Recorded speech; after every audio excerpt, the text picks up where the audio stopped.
بسم اللہ الرحمن الرحیم الحمد للہ رب العالمین الصلاۃ والسلام علی خاتم النبیین اللہم صلی علی سیدنا محمد وعلی آل سیدنا محمد۔ السلام علیکم ورحمۃ اللہ وبرکاتہ۔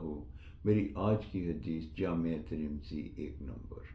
امام المرسلین خاتم النبیین حضرت محمد صلی اللہ علیہ وآلہ وسلم نے ارشاد فرمایا کہ نماز بغیر وضو کے قبول نہیں کی جاتی اور نہ صدقہ حرام مال سے قبول کیا جاتا ہے۔ اس حدیث مبارکہ سے ہمیں 2 باتوں کی آگاہی ہوتی ہے۔ ایک تو یہ کہ نماز کے لیے وضو لازم و مطلوب ہے، اس کے بغیر ہماری نماز قبول نہیں کی جاتی۔ ہمیں چاہیے کہ ہم سنت طریقے سے وضو کریں اور نماز قائم کریں تاکہ وہ قبولیت کا شرف حاصل کرے۔ اور جب ہم صدقے دل سے صدقہ اللہ کی راہ میں پیش کریں تو وہ حلال مال سے ہونا چاہیے۔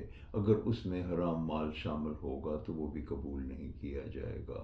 ہمیں اللہ تعالیٰ باوضو طریقے سے نماز قائم کرنے کی توفیق عطا فرمائے، اور ہم جو بھی صدقہ کریں وہ حلال مال کا کریں تاکہ وہ بھی قبولیت کا شرف حاصل کرے۔ السلام علیکم ورحمۃ اللہ وبرکاتہ۔